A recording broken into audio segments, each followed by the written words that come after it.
Good evening, everybody, and welcome to tonight's session. Gosh, it feels like ages since I have been sat here in front of the camera and somebody else is going to talk. Gavin seems to have got me doing all the talking on a Thursday night, and he seems to have been hosting the Wednesday nights because he keeps kicking me out of the house to go and do work. I mean, how dare he? That's the one, kicking me out to do work. And I was going to say something on the basis of that. If you're joining us and it's your Easter holiday, thank you very much for joining us. It's a very weird Easter. We've just been saying it runs over 4 different weeks for different schools in different local authorities. So it's an absolute nightmare trying to plan anything for anybody at the moment. So if you have joined us on your holiday, thank you. If you're not breaking up until tomorrow, I imagine you are shattered. So definitely thank you. And if you have already gone back, I am very, very, very, very, very, very sorry. But just think you get Friday and Monday off. So swings and roundabouts. Tonight, I'm delighted to welcome back Yin from Speech and Language Link, who is going to be talking to us about Oracy and how to support students with speech, language and communication difficulties. So I'm just going to pass straight over to Yin, except I've got my hands on the wrong side of the screen. I know, you're on the wrong side, Yin. And we will see what she's up to. Hello everybody. Yes, my name is Yin Colligan and I'm a speech and language therapist at Speech and Language Link. And this webinar today is about the hot topic of Oracy, basically what it is and how we can support our learners with speech, language and communication needs. So thank you so much for coming during a holiday, for those that are on holiday. And those who aren't here but are watching back later, I hope that you're having a nice break. So I'm going to go to the next slide, please. Thank you very much. So just a little bit about who we are, who the company is. Firstly, I am a gynecologian, speech language therapist. I'm part of a team of therapists that work at Speech and Language Link. And what we do is provide a range of speech and language screening and intervention packages for schools to deliver. And we've been around for around 21 years now. So yeah, we've been around for quite a while, and we do keep expanding, and we look forward to launching a new package soon. So we have our little link package. And if you don't know much about this, then what it is, it's a universal language screen and 12-week enrichment program for early year settings. So it's really exciting, and hopefully will be available during the autumn term.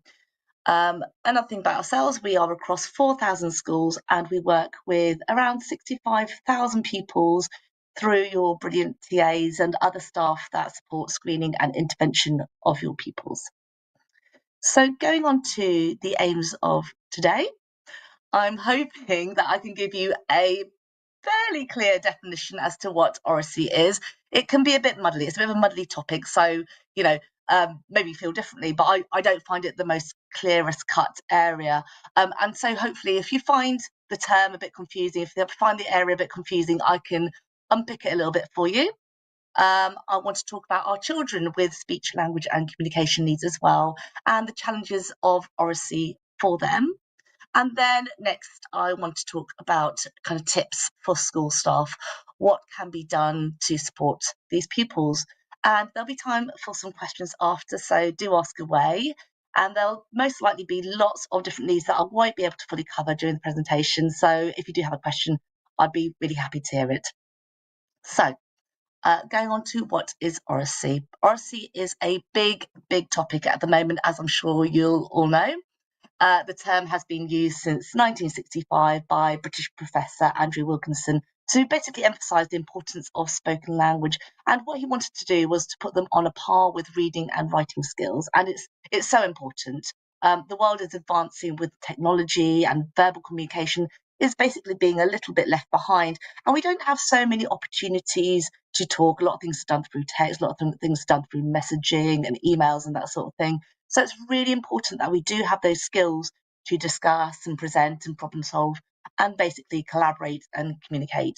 And I love this quote, and I think it comes from the Oracy Education Commission. I'm not quite sure now, but in these, not this one, unfortunately, sorry.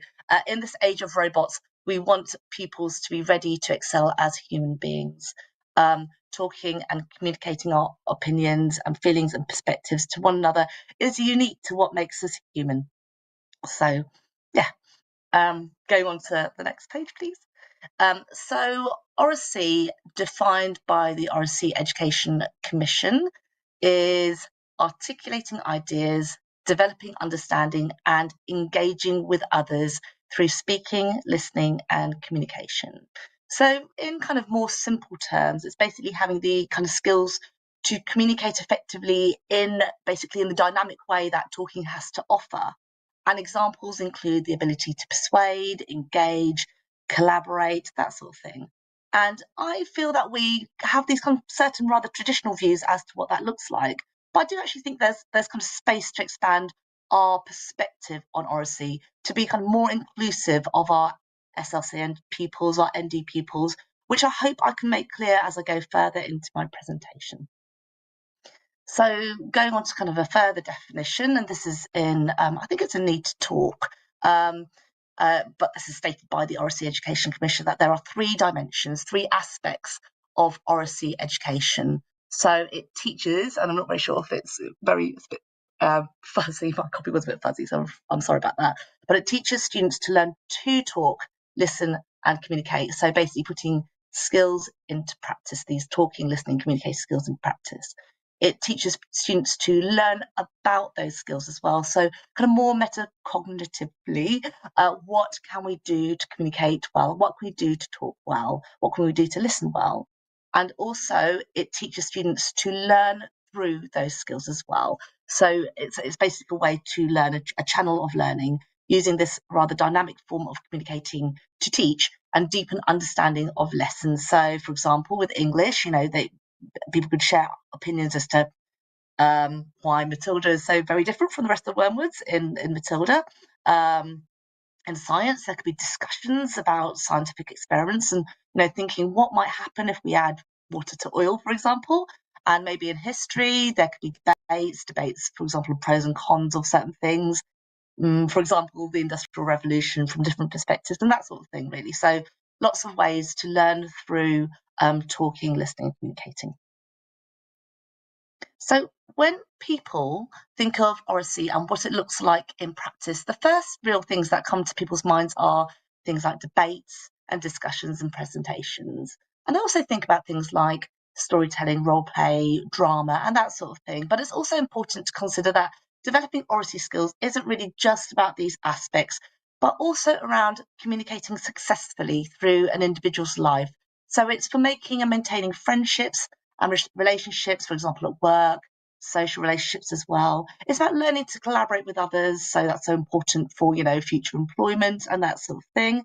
And it's also about getting to solutions or changing opinions by problem solving or verbal reasoning and decision making, all those kind of persuasion skills and reasoning skills too.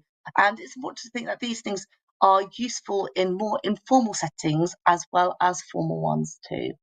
And there's loads of activities that can be carried out in the classroom to work on verbal and communication skills involved in Oracy. So, for example, we have things like pacing games, where children have to alter the pace of how fast they say a phrase or sentence to fit in a certain time. That's an example. There's things like for and against games. Maybe a pupil thinks of a point for and against the statement the teacher makes. And there's listening games too. For example, there could be barrier games where children explain to one another how to do something, to another one how to do something, and the other child carries it out. So it could involve clarification skills and that sort of thing, being able to explain things effectively as well.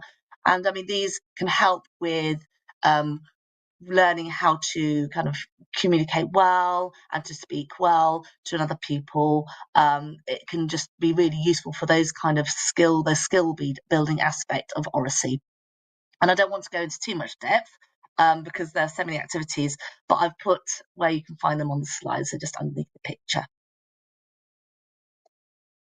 Okay, so I thought I'd share this little tiny clip about Oracy in the classroom, and hopefully Gavin will be able to play it for me. It's only about 20 seconds long, but it's useful to kind of think, watch the clip and think for a moment, what did you notice about the pupils? What did you notice about the interaction? What did you notice about the activity itself? What kind of like general impressions do you get of it as well? So I'll hand over to Gavin now. Put your hand up if someone in your family comes from somewhere else in the world and has come to live in London. Could you turn to the person next to you and have a discussion about this talking point? Unfortunately, I don't think we have sound, but basically what they're doing is they're doing like big circles and can I just clarify you? What do you mean by like against? Oracy is the keystone to everything that happens in the curriculum. There are such high expectations for talk, and it does really make a difference in the children how articulate and how confident they are. Okay. Sorry, I didn't realise we didn't have sound, so I do apologise for that. We'll go back to the presentation now.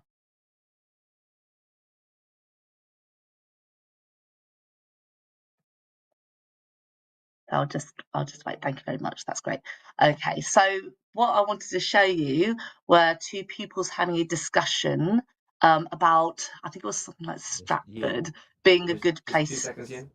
Oh, we did have sound. You just couldn't hear it. We did have. Oh, did you? Yeah, okay, it's only you that can't hear it. Yep. Oh, No sorry, worries. guys. Thank you. Okay. No problems. I don't have to explain it. I don't have to try and explain what it's about because I wasn't very sure if I was able to do that very well. So I do apologise for that. Okay, so basically, that's basically a very kind of, I feel that was quite a classic view of Oracy. There's the idea of questioning, you see some eye contact, there's some gestures, it's very kind of verbal heavy with those two boys that were talking. And it's good because you can see the benefits, you can see the skills that involve, the pupils basically considering each other's needs. They've been quite patient with each other, and they're waiting for the other child to finish. So it's, good in those respects. Can we get to the next slide? Okay, so I mean, the nice thing about those kind of exercises is that encourages kind of structured questioning and turn taking, and it develops kind of confidence in verbal expression as well. And it meets those 3 dimensions too. So learning through, learning to, and learning about talking, listening, communicating. And but at the same time, these kind of activities can be really quite tricky for our diverse range of students with speech, language, and communication needs. And this is something I'd like you to think about, but I will come back to this in just a moment. So before I talk about Oracy and SLCN, I just wanted to give you a quick recap here on children with SLCN. And you probably know that they form the biggest category of children who are under SEN support in the UK. And in some places, kind of the more deprived areas, up to 50% of children in reception, up to 50% of children start school with speech, language, and communication difficulties, and many catch up. But 1 in 10 children and young people are affected by long-term and persistent speech, language, and communication needs. And these are children who will continue to have difficulties throughout their lives, either a specific difficulty, so for example, developmental language disorder, or as part of a condition such as autistic children or children with hearing needs, for example. So those with SLCN make up a large proportion of children in the classroom. And while support will always help them and will have a big positive impact on them, many of them will have persistent difficulties that will carry on throughout their lives. So I think the main point I'm trying to make here is that there are so many children, as you know, with speech, language, communication needs. And if we try to do activities such as Oracy activities, they in this kind of way and have them very structured all the time, then it can be quite tricky. So it's important to consider what the makeup of your class and what barriers there might be to be doing Oracy activities with children with SLCN. So I'll go on to the next bit. So going back to our question, how can we support our children with SLCN? And I'm just going to delve into the barriers a bit further.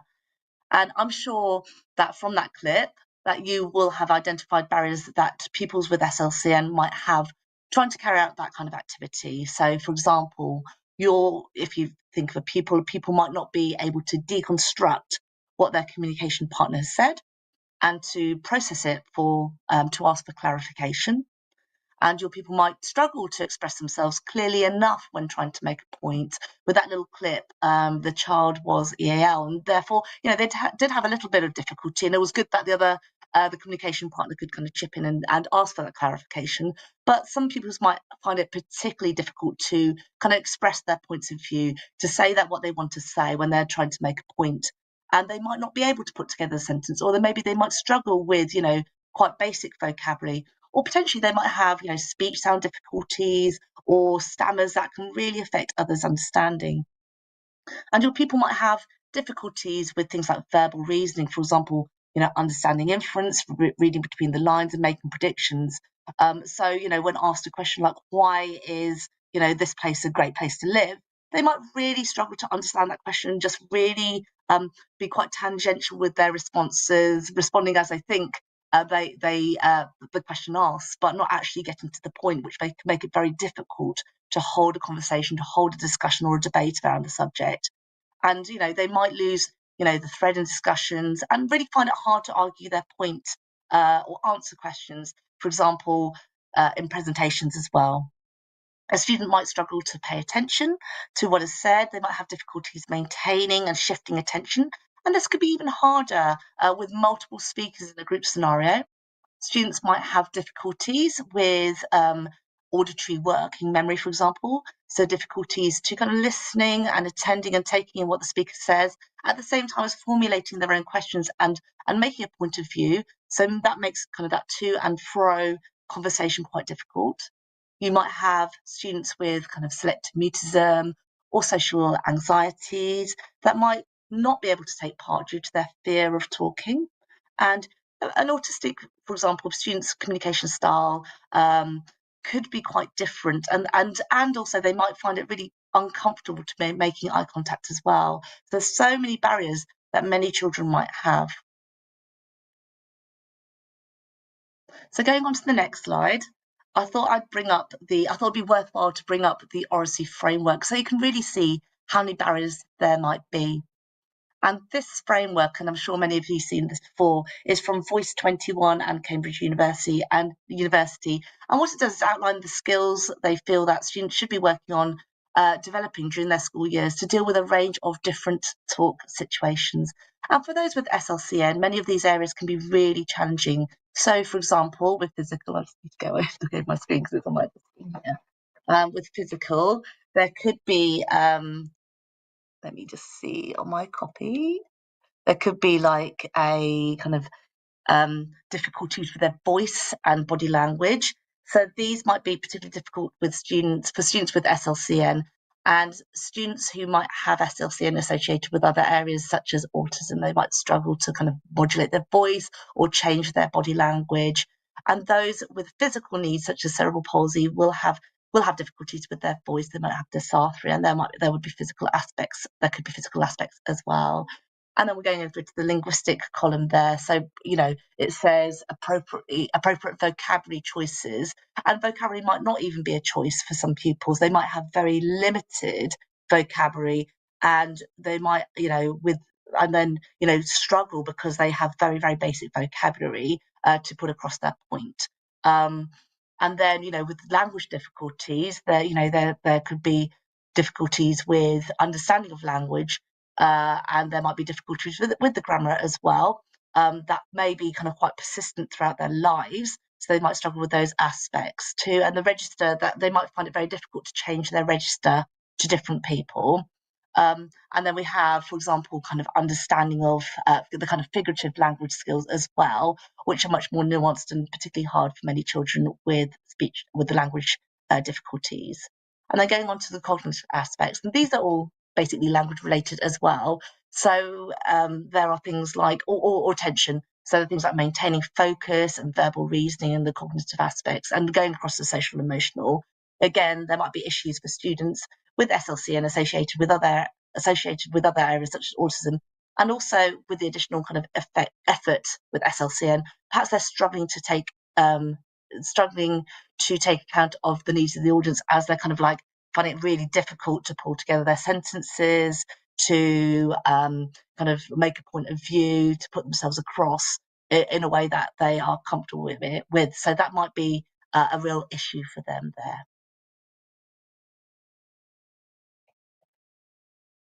And then these kind of barriers might have a further impact. So students might feel underconfident as public speakers, or for their voice to be heard in the classroom if they have underlying SLCN. And they might feel that Oracy activities exposes their underlying difficulties, kind of making it a vicious cycle of fear and avoidance in lessons where they have to talk to others or in front of others in the class. And this can then lead to kind of their own self-exclusion from collaborative learning, and the whole process and the whole idea of speaking in the classroom might start to feel unsafe. And going on to the next one, I think I'm basically making the point again, many of us, and this does include myself, there is a fear of public speaking, and I don't think I'm alone in this. Stats show that public speaking is the highest ranked fear in the world, apparently around 40% of the population. And I've kind of put this together, but I realised that there's a bit of a spelling mistake in that. But the points are really very good. It's basically you might have kind of thoughts of being asked to do a big presentation, you've been asked to do some kind of debate work or whatever, and you might think, I'm really bad at this, and everyone's watching me, they're waiting for my next stupid move, and then this kind of creates feelings of anxiety and stress and low mood, and it could lead to kind of those kind of physical sensations of like being sweaty and having a shaky voice. And then during the presentation itself, or during that piece of work itself, then they might stumble, they might find it really difficult, they might be talking really fast, that sort of thing. And then it goes round again with that whole cycle, kind of that leads to those thoughts, feelings, those kind of that physical aspect, and then those behaviours. And we can imagine with the student with SLCN who's already finding it difficult to, talk clearly due to speech sound difficulties or language difficulties, or to put, sentences together or understand questions asked. it's likely that this is happening. This whole cycle is going to be happening already, but it might feel even worse as they know that they have those additional difficulties. But it is, Oracy is useful. It's really an important step. It's a good step. It's good that the government has now embraced it, has now thinking about it, has now been considering how to put it into the curriculum. It's so important for students with, generally for students, but, especially for students with SLCN. And there are some, really, there's some good evidence around this. So an EEF report from 2017 found that due to improved classroom talk, so those children's schools participating in a teaching study, which with the aim of improving attainment and engagement through better classroom talk, made 2 months additional progress in English and science and 1 additional month's progress in maths. And on average, from lots of different reports that EEF looked at, speaking and listening interventions that emphasise the importance of spoken language and verbal interaction in the classroom, in other words, Oracy, have a high impact of pupil outcomes of 6 months additional progress over a year. And most of these studies are based on reading outcomes. So it's a really important skill. It's really good that we have children in the classroom practicing. It's really good that there's an onus, there's a kind of weighting on Oracy, that it's going to be brought up to be thought about at the same level as reading and writing. And it will also help us to identify those students who do struggle with it as well. So hopefully it'll lead to kind of earlier identification and, earlier intervention as well. So there are many good reasons to do Oracy. Okay, so how can we make Oracy work for children with SLCN? How can we reduce or lower the barriers that they may face when it comes to accessing Oracy education? And I do love this quote from the Oracy Commission, their document, We Need to Talk. Oracy is helping our children to find their own voice and get a deeper joy from learning. I think that's a really important way to kind of frame Oracy. And I think this helps us to kind of basically reframe Oracy and how to work on Oracy skills. And it reframes how kind of work in Oracy skills might look for our learners, and therefore enables us to think of how best we can include our pupils with SLCN. So I'm going to go on to some ideas as to what can be done to help. So firstly, I thought I'd talk about communication supportive environments. So talking about how we can adapt the environment. So how can we adapt the setting, and also how we can think of giving more opportunities to our children in the classroom to kind of embrace language and communication and just basically support students with SLCN. So we all know about communication friendly or communication supportive environments, basically making sure that the environment encourages conversation and confidence in talking. And don't forget that these things are really useful for the whole class, and especially so for those with SLCN. So in terms of the environment and providing opportunities to talk, it'd be really good to make sure that there are dedicated talk spaces. So you can, for example, create discussion zones in the classroom and even in the playground. So the things that these could contain or could have within them is, for example, a discovery box. So you could have a kind of talking zone with a discovery box, which would be a box of interesting or curious items or themed items related to classroom topics, for example, that the children can open and discuss together. You could have an area with, for example, conversation starters, so little kind of ribbons to kick off interesting chats. You could create, for example, a debate corner with some contentious statements. So maybe you could have like a couple of stands or a couple of seats in an area. And you could have statements such as, school canteen should only sell healthy food, or break time should be banned, and have students debate about it, or they could just talk about it.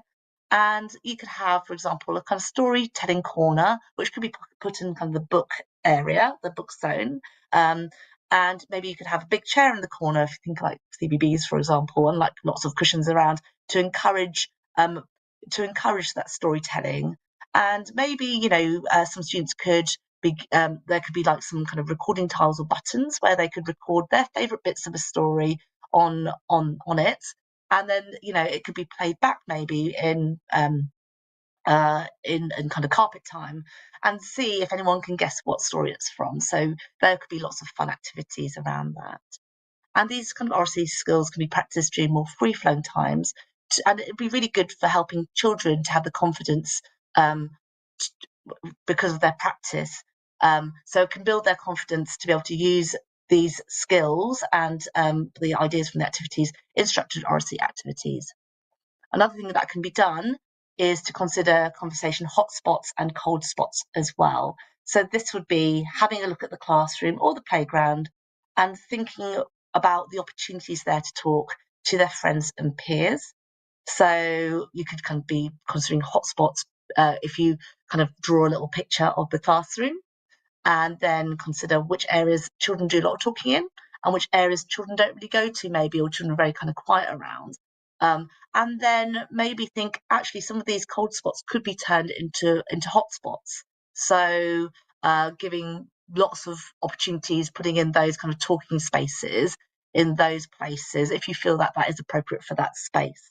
And, you know, there are other things that can be done as well. So within those spaces, you could provide other opportunities to have incidental kind of conversations. So, for example, providing a dressing up kit for the younger ones so they could do some role playing, or like having some board games that encourage talking, things like Articulate, or, you know, the kind of yes no game, that sort of thing that encourages the children to collaborate and talk together. Another thing to think about is promoting listening alongside speaking. So making sure that teachers know to value listening alongside speaking. Listening activities and active listening activities are really important. And you can find some that can be carried out for the whole class in our package as well.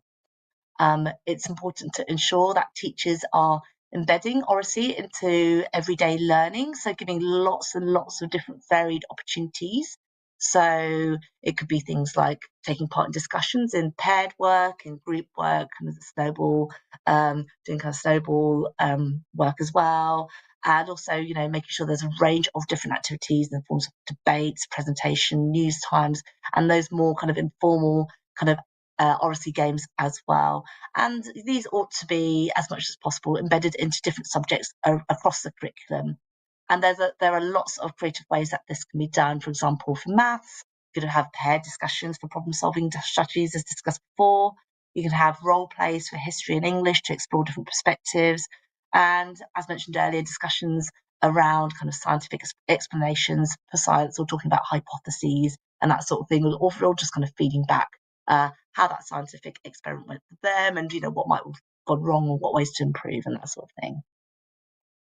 Another important thing to think about in terms of communication supported environments is to keep it low pressure, to make sure that children feel that any contribution that they make is important and is praised, and also giving processing time when needed as well, to make them feel comfortable and confident. I really do feel that confidence is a huge area of need for many of our children with SLCN, and it's one of the most important things to work on and consider when supporting children with SLCN when talking in front of others. So if we consider the public speaking kind of vicious cycle, it's so important that we give praise to their efforts and kind of make it more comfortable to contribute, and break up Oracy tasks into manageable steps so that they do feel more confident about it, so that their self-talk is good and then ends up being a much more kind of positive cycle instead. Another thing to think about as well is ensuring that students have the opportunity to reflect on how their Oracy work went. So, you know, think about, would they have liked to say more in discussions? Were they happy with their presentations, for example? What could have helped make their debate or presentation or their discussion more effective? And this can be done in various ways. Potentially, you know, it could be done for the whole class. Everyone could be quite open about how they felt about it, which would be really quite nice if everyone felt kind of comfortable enough to share their feelings on how things went. It could be done via kind of feedback kind of forms. And the good thing about these things is that it could guide future Oracy work.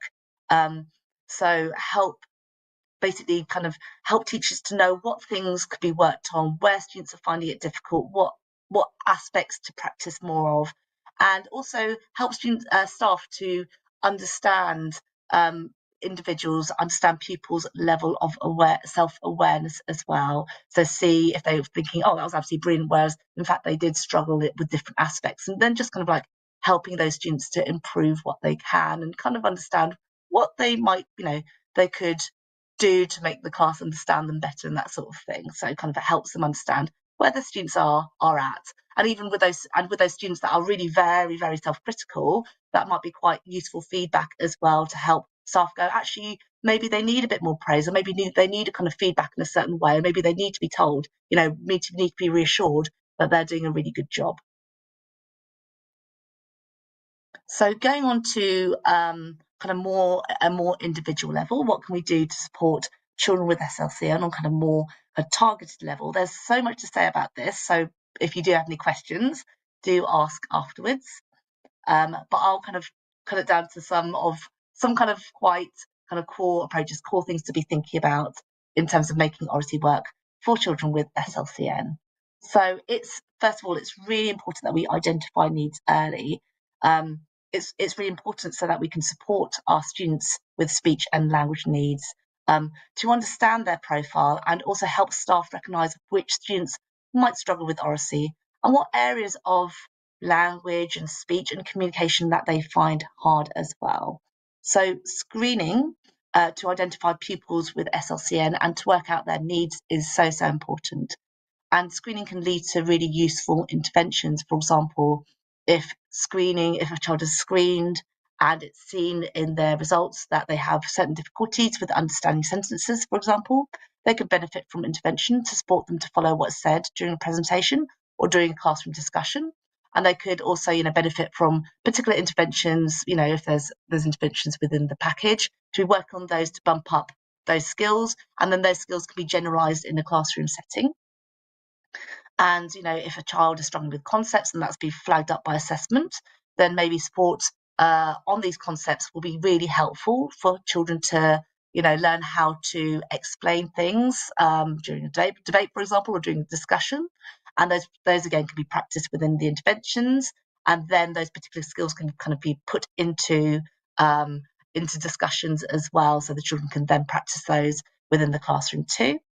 And maybe with speech sounds as well, a programme will help them to express themselves more clearly. So a screening the speech sounds, finding out which speech difficulties that they might have, and then working on those speech sounds, as well as kind of working on the general skills if they're really struggling to be understood, giving them support to for kind of certain words and that sort of thing, giving them pictures to be using, or kind of providing visuals and prompts and that sort of thing could be really useful for those children with speech sound difficulties.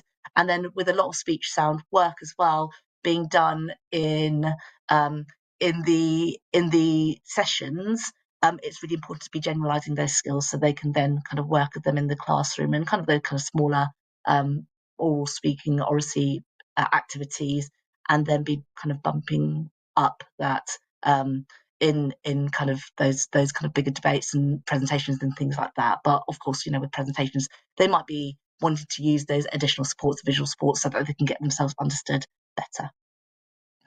And it's really another thing to think about, as I've kind of started mentioning as well, working on the ingredients. So kind of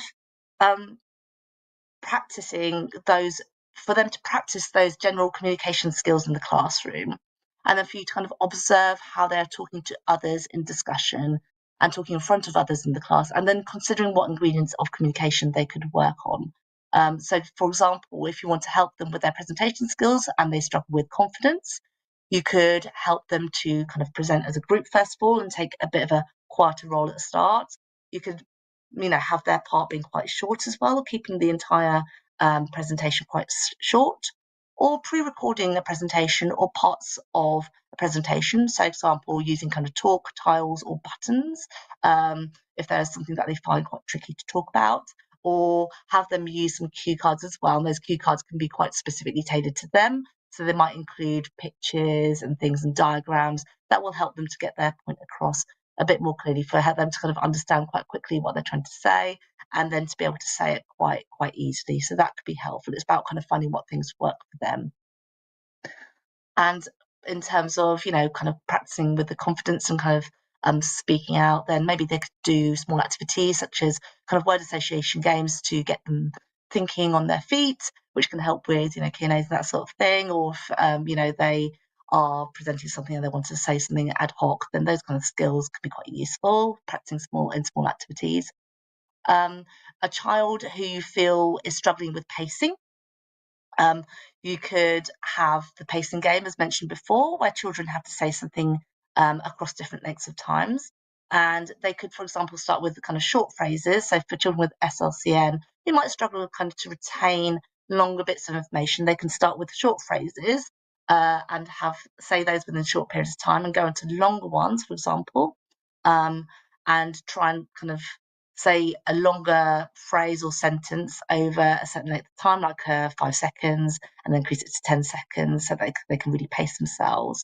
You could give them pacing boards, for example, to help them to pace how to talk. So that'd be kind of little dots, and they can, you know, when they say each word in a sentence, they would have to touch the dot. That could be for certain activities. They could record themselves and listen back. I know that's not the easiest thing to do, and I would personally struggle a lot with that myself. Or they could listen to teacher talk, for example, and the teacher could be demoing really fast talk, and then they could be using an indicator, like a kind of slow fast indicator, and pointing to which one that they think their teacher is using. And the teacher could do slow talk as well, and they point to the other side. And then there could be a bit of a general discussion as to how quickly it would be good to be talking when they're talking, doing some public speaking, or talking during a presentation. If they struggle with asking questions, for example, you could do things like playing games with question starters, such as 20 questions. That kind of thing could help.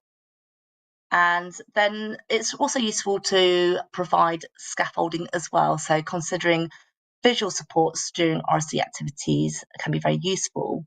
So things like sentence starters, which is great for the whole class. So as well, so it could be used for sharing opinions or refuting a point of view, or for asking for clarification. And for some pupils with SLCN, extra support with using the prompts or creating prompts that would best help those children might be needed. So they might, as I mentioned before, need pictures or diagrams to help them understand what these prompts mean, and to kind of support them to say those prompts as well. You might be wanting to use colours to colour code the words, like colourful semantics and that sort of thing. And for children who struggle with vocabulary, for example, they could be given a word bank of particular words that you would want them to be using. And these could be keywords for the whole class as well to refer to. So you can give them a word bank of particular words that they might struggle with, that would be good to be using within when they're talking, within discussions or presentations, that sort of thing. And a checklist or diagram can provide structure to verbal information, for example, for news time, where they can use prompts to remind them of the content that they need to include. Okay. And just going back, sorry, I paused for a second. And just the allowing for varied communication approaches as well. I think this is really important to think about. So basically using flexible communication approaches, allowing students to use their communication approach that suits them. As I mentioned before, Oracy is helping our children to find their own voice and get a deeper joy from learning. So it's really important to consider how best each child can get their message across. And it's also really important to note that the Oracy Commission's definition of Oracy acknowledges different ways to get the message across it as well. So it's, I'll just say it again, it's articulating ideas, developing understanding, and engaging with others through speaking, listening, and communication. And here they actually mention alternative communication means. So it's about finding their voice, about each pupil finding their voice. So for some children, this could be using augmentative and alternative communication, AAC. And it could include high-tech tools or low-tech tools, or no-tech, such as signs or BSL. And maybe for other children, they might not need that level of support there. It could be that they benefit from lots of visuals. They could benefit from lots of prompts. They could, they might find using gestures or lots of movement could help them to get their message across. It could help them to be regulated and that sort of thing. It could help them to kind of stay on track and stay focused. And the kind of the props, for example, the visuals, those kind of things can be really helpful for them to remember what they're going to be saying next, or kind of support their explanations. And maybe, for example, in a presentation, some children, maybe in a presentation, you might have children who struggle with processing a working memory and therefore struggle with answering questions. And those children can be taught set phrases such as, I'll find out and I'll let you know later. So giving them a way of processing the information, a way of kind of going away with it and kind of working to their own pace, rather than feeling that they have to kind of conform to answering questions there and then if they are really, really struggling. At the end of the day, everyone has their own unique style of communicating, and we should all embrace it. And again, I think the most important thing is that that the child gets a lot of joy out of their experience. I mean, there have been many times, and I have tried to do something public speaking related, and I do struggle myself. And with some practice and feedback, and constructive feedback as well as praise and the ability to be more myself, these things have really helped. And with enjoyment does come confidence. And it's really important that we counteract the kind of vicious cycle and create a positive cycle instead, as I said before. And the last point there is, in terms of neurodivergent learners, it's really important that we adapt our expectations as well. Not greater expectations or lesser expectations, just different expectations. I feel that Oracy should be structured in a way that allows neurodivergent pupils to participate without the expectation that they must conform to neurotypical social norms. And the focus is on enabling access to spoken language opportunities and empowering pupils to feel able and confident to communicate rather than training social communication skills. So I'm going to be talking about this now. Okay. So first of all, I'm going to talk about the double empathy problem, which is basically when people with very different experiences of the world interact with each other, they struggle to understand and connect with each other. So let's say an autistic individual and a neurotypical individual. There's often a clash of communication styles. So you might find that neurodivergent to neurodivergent works well, as does neurotypical to neurotypical, but where there is a combination of neurodivergent and neurotypical communication, this can break down due to different unspoken expectations. And so it's really important that we take the total communication approach.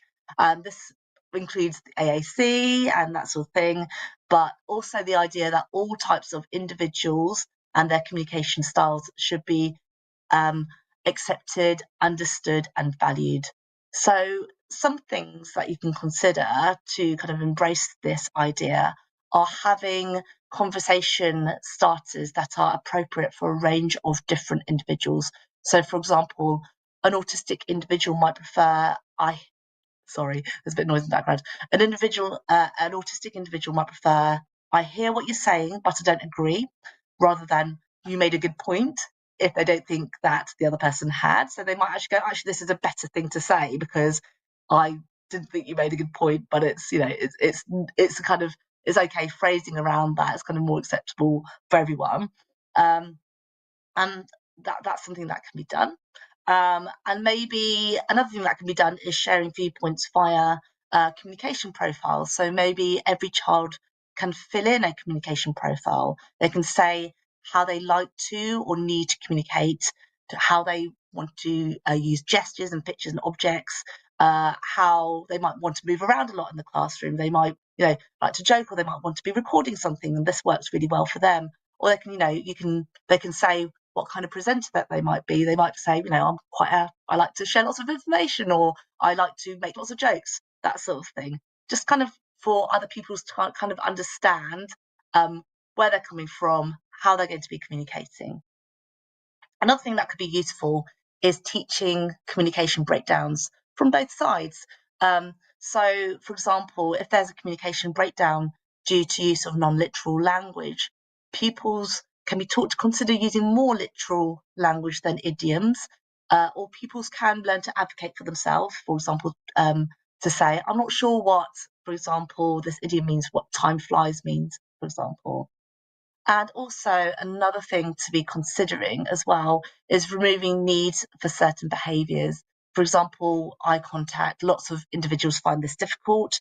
And maybe, if possible, looking in the general direction of the speaker, if this is comfortable enough, is good enough, as this will still help to engage people and help everyone know who the speaker is talking to as well. So there's much more evidence. There's lots and lots of evidence now regarding how having to fit in and masking communication styles affects mental health. So it's so important that we think about all these different things, that we think about a total communication approach, and that we think about, making sure that individuals can communicate in ways that work best for them is done. And another point is structured check-ins. It's so important to try and understand the point of view of your learner. So having a chat or giving them opportunities to let you know what they feel is working or not could be really beneficial. And I'm going to go on to some targets now. So if you just want to have a little bit of a read of that, here's some targets that I thought could work really well and actually could be used for everyone in the class. So having a look at these self-advocacy targets, they can be really helpful. And these targets here can support students to basically be kind of jointly responsible for how their communication exchange is going between themselves and others. So using those kind of clarification skills, making sure when they disagree, that's kind of acceptable to both parties. That sort of thing can really help with self-advocacy. And on to the next one. So targets around knowledge. So these targets enable children to learn about their own and others' communication styles so that they can come from a place of understanding rather than feeling that they have to conform to meet a certain expectation. So if you have a little look through those ones as well. So things about kind of learning about what they prefer in terms of communication, understanding why they want to communicate in that way. Thinking about other people's kind of preferences as well, and learning about communication breakdowns and why these might happen. So it's all about kind of increasing that knowledge of themselves and others and of communication. And then going on to communication, which is the last one. These targets can support children to kind of basically be themselves, but also think of others as well and think about the consequent positive impact that would have. So things regarding using the communication means of their choice and talking about their kind of preferred interests. And that could be quite good for confidence skills. Thinking about shared interests as well. So shared interests between themselves and their communication partner, kind of almost agreeing on a topic maybe beforehand. And they could then reflect maybe on and just see, that person seemed quite interested in what I was talking about. They asked lots of questions. I really enjoyed talking about it because there was a lot of engagement, that sort of thing. And kind of talking about their own opinion as well, kind of sharing their thoughts. Okay. There's some more there as well. Have a little look through that. I mean, I mentioned the one before about the preferences. I mentioned it in the context of using kind of communication, something like an all about my communication sheet. So that would meet that type of target. Okay. And then moving on to the role of the Senko in terms of promoting Oracy, so things that you can do. So it's really important to create an Oracy-rich culture, embedding talk and communication into everyday routines and assemblies and extracurricular activities as well, and embedding a neurodivergent, friendly and SLCM-friendly approach. and embedding the idea that communication is a joyful experience. So Oracy kind of activities are very enjoyable. And it could be good to introduce whole school initiatives. So running things like Oracy Week or debating clubs. You could have structured activities with children who are willing to play a role in those. Those things could help to develop a whole school Oracy culture. Things like monitoring progress in speaking and listening. So monitoring how well pupils with SLCN are developing their speaking and listening skills. And this can be done via progress tracking and speech and language interventions. For example, the ones in our speech and language link packages. And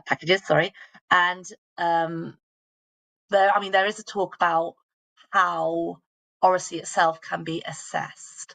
And I think the general consensus is that it kind of needs to be taught within each subject and then assessed for that. I'm not quite sure where the kind of conversations have got around that. My thoughts really are that I think we need to be really careful about what frameworks we use so that we can support those with ongoing SLCM needs to reach their full potential, and for assessments to be recognising this as well, for teachers to be considering actually, they do find this a bit difficult, but they've got around it by using these alternative methods of communicating. They've got their message across clearly. Things around AAC and AAC use, so it's not just about verbal communication, that sort of thing.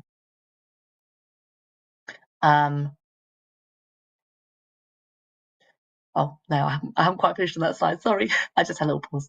Another thing to think about is training teachers and TAs on Oracy strategies, including how to support those with SLCN.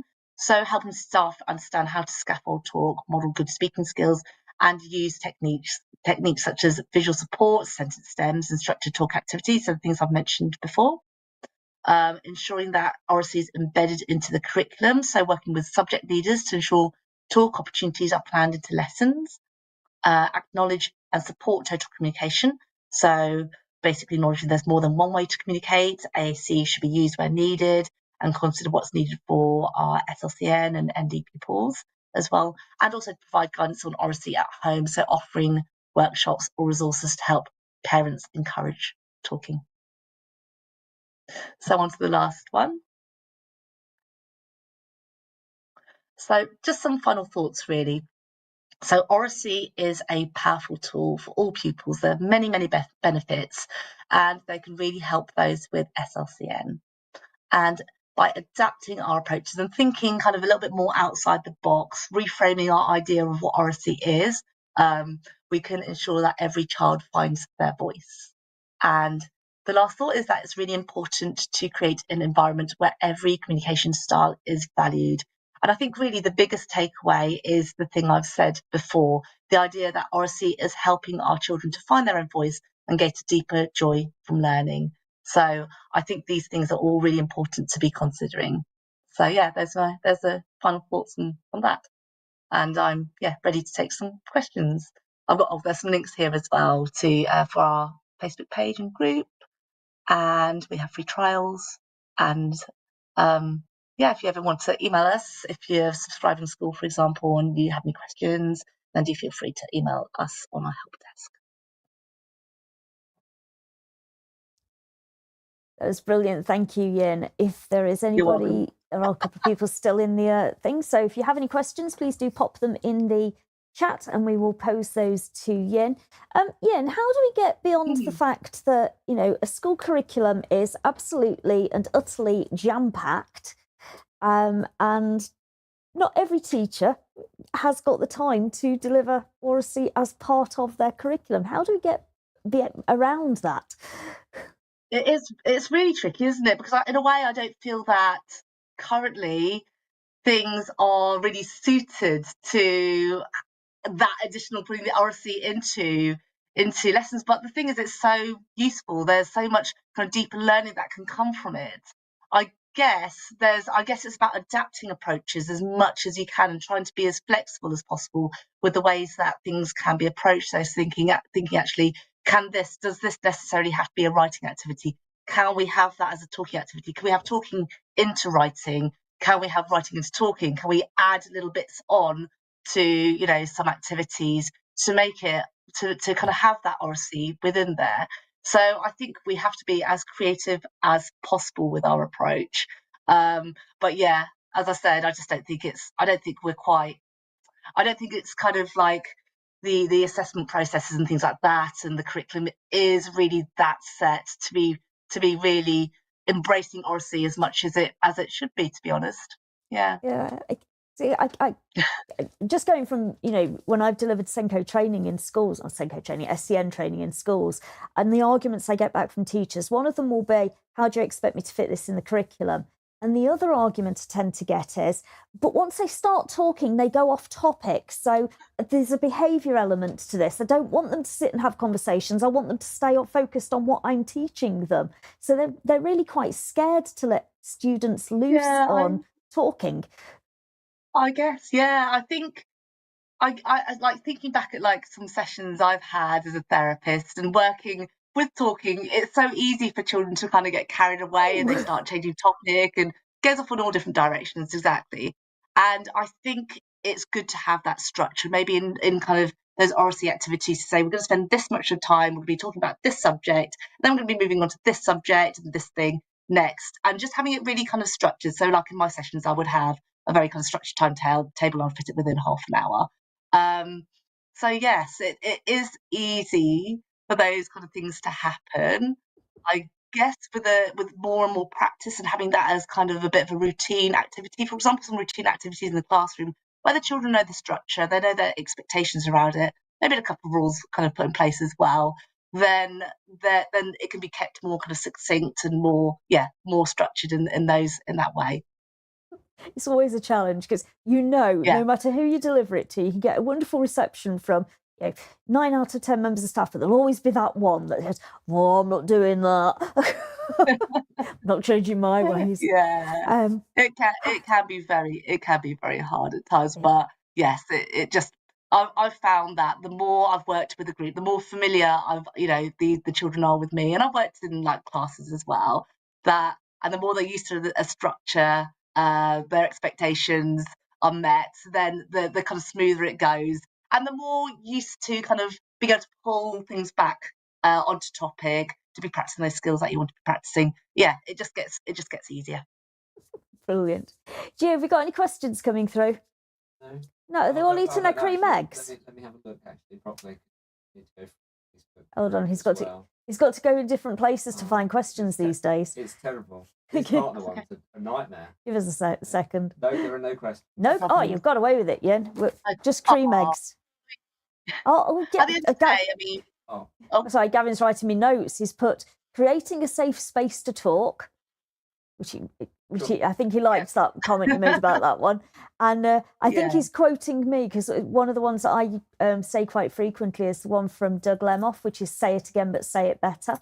So when somebody has said something, that is just a really great way of, somebody gives you a one-word answer, but you ask somebody else to say it again, but say it better, or to expand on it or improve it. That's not a nice controlled way of doing oracy, I suppose. Yeah, definitely. Kind of working on, like, it helps to understand what is being said and for them to kind of maintain a conversation and put their point of view across and that sort of thing. So it can be very useful to do those things. I mean, oracy is not easy. I think at the end of the day, even for myself, I do struggle with like public speaking. I find it really hard sometimes. I do race away. And it's like all of these things can apply to myself as well. I do think, at school, it would be nice to be practicing oracy skills. It would be nice to be able to have that as quite a familiar thing, to be getting used to talking in front of the class and that sort of thing. And if we can embed it nicely into the curriculum, or if we can support our SLCN learners, so many good things can come from it. And we'd have a generation of very, hopefully, confident speakers, and yeah, that'd be nice. Articulate speakers. Yeah, articulate speakers. Just thinking about our own children who, when we've asked them to make a phone call or something, and they just can't do it. They I think because they perhaps don't have the person in front of them to judge the facial expressions and things. But having a conversation with a piece of plastic, they'd rather text because they can put their thoughts down and they can correct it before they hit the send button. But speaking is instant, isn't it? That's the new generation, isn't it? People tend to text. And we're now used to video calls, which we never did before. And, you know, to begin with, that was an absolute nightmare. We all hated it. And we're much more used to talking on the phone. So, yeah, with practice and familiarity, things can just get easier, can't they? Okay. Brilliant. Yin, thank you so much for that. Gee, what have we got tomorrow? You've got me tomorrow. Technology. You're doing technology tomorrow? I'm sure I'm doing something on technology. I've written it. I can't remember what I've written, though, because I wrote it before we went out for our wedding anniversary. So I've had lots of people asking about the hen self-check. Send health check. Yeah, the hen self-check. That's next week. That's my Oracy gone. The hen self-check. Yeah, we'll do a hen self-check. Chickens to the rescue. Can you tell we watched the Minecraft movie yesterday? So, yeah, we've got the Send Health Check is next Thursday. I don't know what I'm doing for that one yet. I haven't written it. I'll come up with something. I already know what you're doing with it. Oh, do you? What I've already published it out there, so there you go. fine. Everybody else knows what you're doing with it. So everybody else knows what I'm doing with it. I'll go and find it and write it then, shall I? There you go. So thank you to everybody who's come tonight or is watching this on the recording. Thank you, Yin, for your time this evening. Apologies if anybody can hear my roof. I think it's going to blow off any second now because it is really windy outside and has got, I'm sure, hurricane force whilst we've been sat in here. So it's very interesting. Say it better. So if say it again, say it better. Go on then. Hurricane force. Gavin? Just really windy is all I would really windy. Wonderful. That was said again, but even better. Thank you. No, it wasn't better. Say it again, say it simpler. So thank you to everybody for joining us, and we will see you all again soon. Take care. Bye-bye.